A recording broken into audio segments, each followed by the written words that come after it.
नमस्कार दोस्तों, यदि आपको भी मुंबई इंडियंस और गुजरात टाइटंस के बीच खेले गए आईपीएल 2025 के एलिमिनेटर एवं एक और सांसों को रोक देने वाले टी20 महामुकाबले का खेल पसंद आया हो, तो हमारी इस वीडियो को एक लाइक जरूर कीजिएगा। दोस्तों, आज की हमारी इस वीडियो का लाइक टारगेट सिर्फ 100 लाइक्स का है, तो दोस्तों हमारी इस वीडियो को आप दिल से लाइक जरूर करें। दोस्तों, आईपीएल 2025 का एलिमिनेटर महामुकाबला मुंबई इंडियंस और गुजरात टाइटंस के बीच चंडीगढ़ के क्रिकेट स्टेडियम में खेला गया।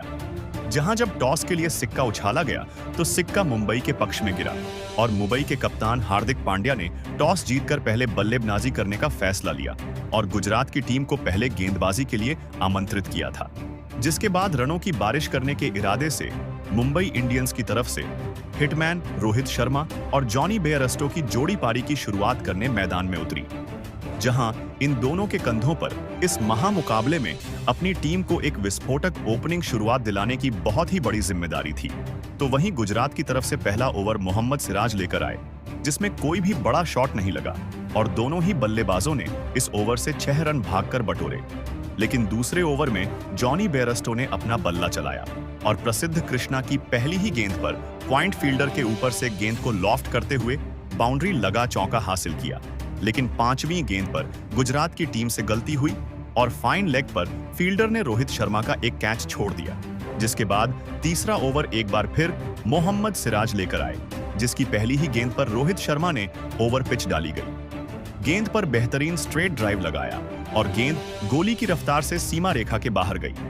4 रनों के लिए जहां उनका बल्ला यही नहीं रुका और दूसरी गेंद पर भी एक बेहतरीन चौका हार्ड लेंथ गेंद पर लॉन्ग ऑन की तरफ शॉट लगाकर हासिल किया, जहां 3 ओवर के बाद मुंबई के 28 रन हो चुके थे, जिसके बाद चौथा ओवर प्रसिद्ध कृष्णा को सौंपा गया, जिसमें तो जॉनी बेयरस्टो ने मैदान में तूफान ला दिया। जहां पहली ही गेंद पर जॉनी बेयरस्टो ने बैक ऑफ लेंथ गेंद पर पुल शॉट के जरिए 95 मीटर का एक शानदार गगनचुंबी 6 लगा दिया, तो वहीं अगली ही गेंद पर एक बेहतरीन चौका ऑफ स्टंप के बाहर डाली गई। गेंद पर डीप पॉइंट की ओर शॉट खेलकर लगाया और स्कोर को आगे बढ़ाया, जहां आज जॉनी बेयरस्टो का बल्ला रुकने का नाम नहीं ले रहा था और उन्होंने चौथी गेंद पर भी एक शानदार 6 फुल लेंथ गेंद पर लगा दिया था, तो वही 5वीं गेंद पर भी आगे डाली गई गेंद पर सामने की ओर शॉट खेल गेंद को स्टैंड में भेज छक्का हासिल किया, जहां आखिरी गेंद को लो फूल टॉस गेंद को थर्ड मैन की तरफ 4 रनों के लिए भेज स्कोर को 50 रनों के पार भेजा और इस ओवर से 26 रन जॉनी बेयरस्टो ने बटोर लिए थे, जहां आज बेयरस्टो का बल्ला तो रुकने का नाम नहीं ले रहा था और उन्होंने 5वां ओवर लेकर आए मोहम्मद सिराज की तीसरी गेंद पर भी लेंथ में छोटी डाली गई गेंद को मिड विकेट की दिशा में पुल शॉट लगाया और गैप में भेज दिया। 4 रनों के लिए तो वहीं 5वीं गेंद पर रोहित शर्मा ने अपना बल्ला चलाया और बैकफुट से मिड ऑफ फील्डर के ऊपर से गेंद को सीमा रेखा पार करा, चौका बटोरा, जहां रोहित शर्मा का बल्ला भी आज जमकर बोल रहा था और उन्होंने 6वें ओवर में साई किशोर को अपना निशाना बनाया और तीसरी गेंद पर विकेट लाइन की गेंद पर अपना घुटना टिकाकर स्वीप करते हुए स्क्वायर लेग बाउंड्री की तरफ स्टैंड में गेंद को भेज दिया छक्के के लिए। तो वहीं चौथी गेंद पर भी एक बार फिर घुटना टिकाते हुए उसी दिशा में करारा शॉट खेल चौका बटोरा, जहां आखिरी गेंद पर भी रोहित शर्मा ने एक बार फिर स्वीप शॉट लगाया और फाइन लेग की तरफ गेंद को धकेल दिया सीमा रेखा के बाहर 4 रनों के लिए, जहां 6 ओवर की समाप्ति के बाद 99 रन बिना किसी विकेट के नुकसान पर मुंबई इंडियंस की टीम ने बना लिए थे। लेकिन 8वें ओवर में साई किशोर ने मुंबई की टीम को पहला झटका दिया और दूसरी गेंद पर तूफानी बल्लेबाजी कर रहे जॉनी बेयरस्टो को गेराल्ड क्वेटजी के हाथों कैच आउट करवा दिया, जहां 84 रनों की एक शानदार साझेदारी का यहां अंत हुआ और जॉनी बेयरस्टो 22 गेंदों में 47 रनों की पारी खेल आउट हुए, जिसके बाद सूर्यकुमार यादव बल्लेबाजी के लिए मैदान में उतरे। लेकिन विकेट गिरने का कोई भी असर रोहित शर्मा के ऊपर देखने को नहीं मिला और उन्होंने 9वां ओवर लेकर आए राशिद खान की दूसरी गेंद पर रूम बनाकर चिप शॉट लगाया और गेंद को सीमा रेखा पार करा, चौका बटोरा। तो वहीं चौथी गेंद पर रोहित शर्मा ने अपना घुटना टिकाया और स्लॉग स्वीप शॉट खेला, गेंद को बाउंड्री लाइन के बाहर भेज छक्का हासिल किया। इसी के साथ मुंबई की टीम के 100 रन भी पूरे हो गए थे, जहां रोहित शर्मा अब पूरी तरह से सेट हो चुके थे और उनका बल्ला अब रुकने का नाम नहीं ले रहा था, जिसने गुजरात की टीम की मुश्किलें बढ़ा दी थीं। तो वहीं 10वें ओवर में भी रोहित का तूफानी अंदाज जारी रहा और उन्होंने साई किशोर की पहली ही गेंद पर पुल शॉट के जरिए चौका लगाया और अपना अर्धशतक पूरा किया, जिसके बाद आखिरी गेंद पर भी एक बेहतरीन चौका मिड विकेट की तरफ शॉट लगाकर हासिल किया और 10 ओवर के बाद मुंबई की टीम ने एक विकेट खोकर 113 रन स्कोर बोर्ड पर लगा दिए थे, जहां गुजरात की टीम पर अब दबाव बढ़ता ही जा रहा था।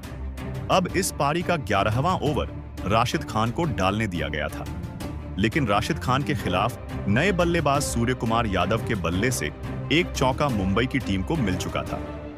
मुंबई के बल्लेबाज अपनी टीम के लिए रन रुकने नहीं दे रहे थे। एक छोर पर सेट हो चुके रोहित शर्मा तो गुजरात की टीम के लिए अब एक बहुत ही बड़ा खतरा बन चुके थे। तो वहीं पारी के 12वें ओवर में गेंदबाजी पर आए गेराल्ड कोएटजी के खिलाफ सूर्य कुमार यादव ने धमाकेदार बल्लेबाजी करते हुए 2 लगातार 6 लगा दिए थे। सूर्य कुमार यादव और रोहित शर्मा की यह साझेदारी अब फिर से कप्तान शुभमन गिल को इस मुकाबले में परेशानी में डाल रही थी। तो वहीं उसका अगला ओवर डालने आए साई किशोर के खिलाफ भी सूर्य कुमार यादव ने एक शानदार छक्का लगा दिया था, लेकिन साई किशोर ने अपने इस ओवर में अंतिम गेंद पर वापसी करते हुए सेट हो चुके सूर्य कुमार यादव को वॉशिंगटन सुंदर के हाथों कैच आउट कर दिया। सूर्य कुमार यादव इस मुकाबले में 20 गेंद में 33 रन बनाकर आउट हो गए थे। साई किशोर ने मुंबई की एक बहुत ही बड़ी साझेदारी एक महत्वपूर्ण मौके पर तोड़कर गुजरात की टीम को इस मुकाबले में वापसी करने का एक सुनहरा मौका दिया था। रोहित शर्मा इस मुकाबले में अब एक ऐतिहासिक पारी खेलते हुए नजर आने लगे थे। पारी के 16वें ओवर में गेंदबाजी पर आए गेराल्ड कोएटजी के खिलाफ भी रोहित शर्मा के बल्ले से एक और हैरतअंगेज छक्का देखने को मिला था। गुजरात के कप्तान शुभमन गिल के तो चेहरे का रंग ही रोहित शर्मा की बल्लेबाजी को देखकर उड़ चुका था। तो वहीं गेराल्ड कोएटजी के इस ओवर में नए बल्लेबाज तिलक वर्मा ने भी एक लाजवाब छक्का लगा दिया था। गुजरात की मुश्किलें खत्म होने का नाम ही नहीं ले रही थी। हर एक ओवर में अब मुंबई के बल्लेबाज गुजरात की गेंदबाजी पर बड़े शॉट खेलते जा रहे थे। तो वहीं पारी के 17वें ओवर में गेंदबाजी पर आए प्रसिद्ध कृष्णा के खिलाफ एक और बेहतरीन छक्का तिलक वर्मा ने लगा दिया था। तिलक वर्मा भी अब इस मुकाबले में खतरनाक फॉर्म में नजर आने लगे थे, लेकिन इस ओवर की चौथी गेंद पर सेट हो चुके रोहित शर्मा राशिद खान के हाथों कैच आउट हो गए। रोहित शर्मा 50 गेंदों में 81 रनों की एक अद्भुत पारी खेलकर आउट हो चुके थे। रोहित शर्मा की इस पारी के लिए सभी ने खड़े होकर तालियां बजाई थी, लेकिन गुजरात की टीम को मुंबई का एक बहुत ही बड़ा विकेट एक महत्वपूर्ण मौके पर मिल चुका था। अब मैदान पर मुंबई के कप्तान हार्दिक पांड्या आए थे, लेकिन इस पारी का 18वां ओवर डालने आए मोहम्मद सिराज के इस ओवर में पहले ही गेंद पर तिलक वर्मा ने फिर से एक और छक्का लगा दिया था। तिलक वर्मा हर एक ओवर की पहली गेंद पर बड़ा शॉट खेलते हुए दिख रहे थे, लेकिन इस ओवर की दूसरी गेंद पर मोहम्मद सिराज ने तिलक वर्मा को कुशल मेंडिस के हाथों कैच आउट कर दिया। तिलक वर्मा इस मुकाबले में 11 गेंद में 25 रन बनाकर आउट हो गए थे। मोहम्मद सिराज की इस सटीक गेंदबाजी ने मुंबई का एक और सेट बल्लेबाज आउट कर दिया था। अब मैदान पर नमन धीर आए थे और नमन धीर ने पारी के 19वें ओवर में गेंदबाजी पर आए प्रसिद्ध कृष्णा को एक लाजवाब छक्का लगा दिया था, लेकिन प्रसिद्ध कृष्णा ने अपने इस ओवर में नमन धीर को राशिद खान के हाथों कैच आउट कर दिया। नमन धीर इस मुकाबले में 6 गेंद में 9 रन बनाकर आउट हो गए थे। अब मुंबई की आधी बल्लेबाजी खत्म हो चुकी थी। गुजरात की गेंदबाजी अंतिम ओवरों में इस मुकाबले में वापसी करती हुई नजर आने लगी थी। अब मैदान पर मिचेल सेंटनर आए थे। अब इस पारी का अंतिम ओवर बचा था और कप्तान शुभमन गिल ने पारी का यह अंतिम ओवर गेराल्ड कोएटजी को डालने दिया था, लेकिन इस आखिरी ओवर में गेराल्ड कोएटजी का सामना हुआ मुंबई के कप्तान हार्दिक पांड्या से और इस विश्व के सबसे महान ऑलराउंडर माने जाने वाले बल्लेबाज के खिलाफ गेराल्ड कोएटजी पूरी तरह नाकामयाब रहे और इस पारी के अंतिम ओवर में कप्तान हार्दिक पांड्या ने 3 ताबड़तोड़ छक्के लगाकर इस ओवर से 22 रन बना लिए और इसी अंतिम ओवर में शानदार बल्लेबाजी के चलते मुंबई की टीम ने 228 रनों का एक विशालकाय स्कोर गुजरात की टीम के सामने खड़ा कर दिया था। उसके बाद मुंबई से मिले 229 रनों के एक विशाल लक्ष्य का पीछा करने गुजरात के दो बेहतरीन फॉर्म में चल रहे दिग्गज ओपनर बल्लेबाज मैदान में उतरे। इस साल सबसे ज्यादा रन बनाने वाले साई सुदर्शन और शानदार फॉर्म में चल रहे गुजरात के कप्तान शुभमन गिल के कंधों पर इस करो या मरो वाले महामुकाबले में अपनी टीम को एक ताबड़तोड़ ओपनिंग शुरुआत दिलाने की बहुत ही बड़ी जिम्मेदारी थी। तो वहीं मुंबई की टीम की तरफ से अपने पहले ही ओवर में विकेट लेने के लिए मशहूर हो चुके ट्रेंट बोल्ट को कप्तान हार्दिक पांड्या ने गेंदबाजी थमाई थी और ट्रेंट बोल्ट ने अपने इस पहले ही ओवर में विरोधी कप्तान शुभमन गिल को एलबीडब्ल्यू आउट कर दिया। कप्तान शुभमन गिल इस मुकाबले में 2 गेंद में बस 1 रन बनाकर आउट हो गए थे। पहले ही ओवर में अपने कप्तान को खोने के बाद अब गुजरात की टीम की तरफ से कुशल मेंडिस मैदान में उतरे थे, लेकिन विकेट गिरने के बाद मुकाबले की नजाकत को देखते हुए कप्तान हार्दिक पांड्या ने जसप्रीत बुमराह को गेंदबाजी पर लगाया और जसप्रीत बुमराह ने इस पारी के दूसरे ओवर में सिर्फ 4 रन दिए। पहले 2 ओवर में मुंबई की लाजवाब गेंदबाजी ने गुजरात की बल्लेबाजी को दबाव में रखा था, लेकिन इस पारी का तीसरा ओवर डालने आए विकेट लेने वाले ट्रेंट बोल्ट के खिलाफ दूसरी ही गेंद पर साई सुदर्शन ने एक लाजवाब छक्का लगा दिया था। तो वहीं इस ओवर की आखिरी 2 गेंदों पर 2 धमाकेदार 6 नए बल्लेबाज कुशल मेंडिस के बल्ले से भी देखने को मिले थे। इस एक ही ओवर से 21 रन गुजरात की टीम को मिल चुके थे। तो वहीं इस ओवर के बाद अब गेंदबाजी के लिए रिचर्ड गिल्सन आए थे, लेकिन उनके भी इस ओवर में साई सुदर्शन ने 2 शानदार चौके लगा दिए थे। साई सुदर्शन फिर से लाजवाब बल्लेबाजी करते हुए दिख रहे थे। मुंबई की गेंदबाजी को इस बल्लेबाज का विकेट किसी भी हालत में चाहिए था, जिस वजह से खुद हार्दिक पांड्या इस पारी का 5वां ओवर डालने मैदान में उतरे थे। लेकिन कप्तान हार्दिक पांड्या के भी इस ओवर में साई सुदर्शन ने 2 धमाकेदार चौके लगा दिए थे। तो वहीं इसी हार्दिक पांड्या के ओवर की आखिरी गेंद पर कुशल मेंडिस ने भी एक गजब का चौका लगा दिया था। इस 5वें ओवर से भी 14 रन गुजरात की टीम को मिल चुके थे। कुशल मेंडिस और साई सुदर्शन के बीच बन रही यह साझेदारी अब मुंबई की टीम के लिए एक बहुत ही बड़ा खतरा साबित होने लगी थी, जिस वजह से पावर प्ले का अंतिम ओवर जसप्रीत बुमराह को डालने का फैसला हार्दिक पांड्या ने लिया था। लेकिन मुंबई के और विश्व के सर्वश्रेष्ठ गेंदबाज के खिलाफ भी नौजवान साई सुदर्शन ने अपनी असली क्लास दिखाई और साई सुदर्शन ने जसप्रीत बुमराह के खिलाफ इस पावर प्ले के अंतिम ओवर में भी 2 शानदार चौके लगा दिए। पावर प्ले में अपने कप्तान को जल्दी खोने के बाद भी गुजरात की टीम ने 66 रन स्कोर बोर्ड पर लगा दिए थे। कप्तान हार्दिक पांड्या अब दबाव में दिखने लगे थे। अब पावर प्ले खत्म हो जाने के बाद मुंबई की टीम ने अपनी स्पिन गेंदबाजी को गेंद थमाई और पारी का 7वां ओवर मिचेल सेंटनर डालने आए। लेकिन मिचेल सेंटनर के इस ओवर की दूसरी गेंद पर सेट हो चुके कुशल मेंडिस हिट विकेट आउट हो गए। कुशल मेंडिस इस मुकाबले में 10 गेंद में 20 रन बनाकर आउट हो गए थे। कुशल मेंडिस एक अजीब तरीके से आउट हुए थे। उनका पैर स्टंप पर लगने की वजह से उन्हें इस मुकाबले में आउट दिया गया था। लेकिन अब बल्लेबाजी के लिए वॉशिंगटन सुंदर मैदान में उतरे थे। हालांकि मिचेल सेंटनर के इस ओवर में साई सुदर्शन ने 2 लाजवाब चौके लगाकर अपना इस मुकाबले का एक धमाकेदार अर्धशतक इस ओवर में पूरा कर लिया था। साई सुदर्शन का खतरा अभी भी मुंबई की टीम पर मंडरा रहा था। इस विकेट वाले 7वें ओवर के बाद अब मुंबई की टीम की तरफ से पारी का 8वां ओवर नमन धीर को डालने दिया गया था। लेकिन नमन धीर के खिलाफ भी साई सुदर्शन ने एक शानदार चौका लगा दिया। साई सुदर्शन कप्तान हार्दिक पांड्या को लगातार मुश्किल में डाल रहे थे, लेकिन इस पारी का 9वां ओवर खुद हार्दिक पांड्या ही डालने आए। उनके खिलाफ वॉशिंगटन सुंदर ने एक गजब का चौका लगा दिया था।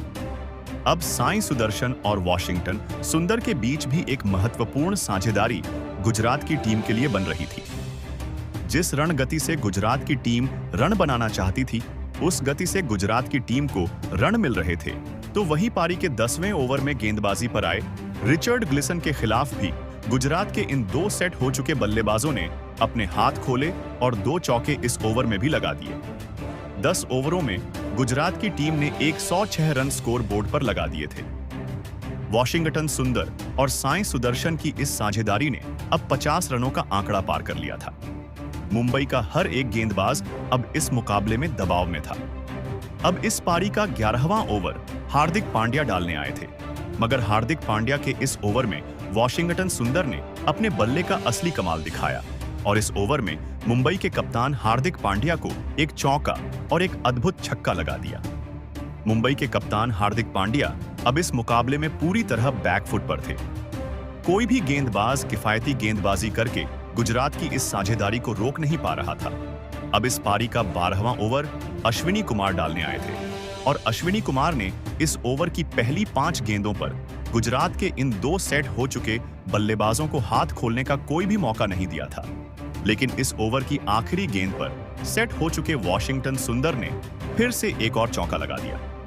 मुंबई के हर एक ओवर में वॉशिंगटन सुंदर और साई सुदर्शन की यह जोड़ी बड़ा शॉट खेल रही थी। मुंबई की गेंदबाजी अब मुसीबत में थी। अब इस पारी का 13वां ओवर अनुभवी ट्रेंट बोल्ट डालने आए थे और फिर ट्रेंट बोल्ट के भी इस ओवर की शुरुआत में स्ट्राइक पर खड़े वॉशिंगटन सुंदर कोई बड़ा शॉट नहीं खेल पाए थे। लेकिन इस ओवर की आखिरी 3 गेंदों पर ट्रेंट बोल्ट जैसे दिग्गज गेंदबाज के खिलाफ भी वॉशिंगटन सुंदर ने ताबड़तोड़ बल्लेबाजी करते हुए एक चौका और 2 आसमानी छक्के लगा दिए थे। मुंबई के पास इतने खतरनाक गेंदबाज होने के बाद भी गुजरात के यह दोनों ही सेट हो चुके नौजवान बल्लेबाज इस मुकाबले को मुंबई से दूर ले जाते जा रहे थे। लेकिन अब इस पारी का 14वां ओवर कप्तान हार्दिक पांड्या ने जसप्रीत बुमराह को दिया। अब इस ओवर पर ही सभी की नजरें टिकी हुई थीं, क्योंकि यहां से साझेदारी को केवल और केवल जसप्रीत बुमराह ही तोड़ सकते थे। और फिर जसप्रीत बुमराह ने अपने कप्तान के इस फैसले को पूरी तरह सही साबित करके दिखाया और इस ओवर की 4थी गेंद पर जसप्रीत बुमराह ने सेट हो चुके और गजब की बल्लेबाजी कर रहे वॉशिंगटन सुंदर को एक सटीक यॉर्कर डालकर क्लीन बोल्ड कर दिया। वॉशिंगटन सुंदर इस मुकाबले में 24 गेंदों में 48 रनों की एक शानदार पारी खेलकर आउट हो गए थे। जसप्रीत बुमराह ने इस विकेट के साथ गुजरात की 84 रनों की एक विशाल साझेदारी को तोड़ दिया था और अपनी टीम को इस मुकाबले में वापसी करने का एक बढ़िया मौका दिया था। अब मैदान पर शरफैन रदरफोर्ड आए थे, जिसके बाद अश्विनी कुमार गेंदबाजी लेकर आए थे और अश्विनी कुमार के इस ओवर में बस एक ही चौका नए बल्लेबाज शरफन रदरफोर्ड लगा पाए। मुंबई की गेंदबाजी अब फॉर्म में लौटती हुई नजर आने लगी थी, जहां अब गुजरात की टीम को आखिरी 5 ओवरों में 68 रन बनाने थे।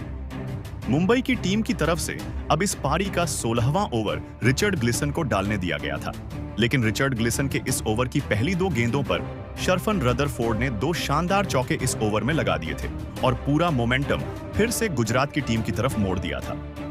गेंदबाजी के रहे रिचर्ड ग्लिसन अब दबाव में थे, लेकिन दबाव में होने के बाद भी इस गेंदबाज ने अपनी लाइन और लेंथ नहीं बदली और फिर उसका फायदा उन्हें इस ओवर की 4थी गेंद पर मिला, जहां पर स्ट्राइक पर आए और मुंबई के लिए सबसे बड़ा खतरा बन चुके साई सुदर्शन को रिचर्ड ग्लिसन ने क्लीन बोल्ड कर दिया।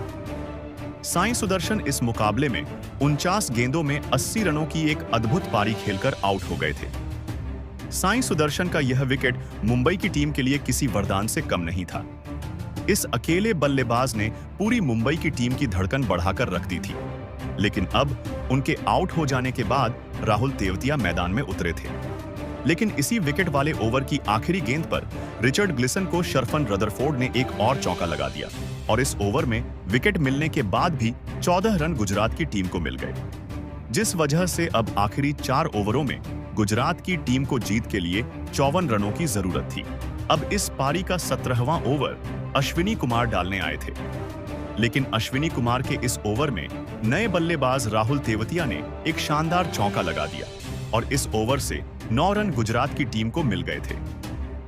मुकाबला रोमांचक होने लगा था, लेकिन कप्तान हार्दिक पांड्या इस महामुकाबले को आखिरी ओवर में पहुंचाना नहीं चाहते थे, जिस वजह से उन्होंने पारी का 18वां ओवर जसप्रीत बुमराह को डालने दिया था और जसप्रीत बुमराह के इस ओवर की 3री गेंद पर राहुल तेवतिया ने एक गजब का छक्का लगा दिया था।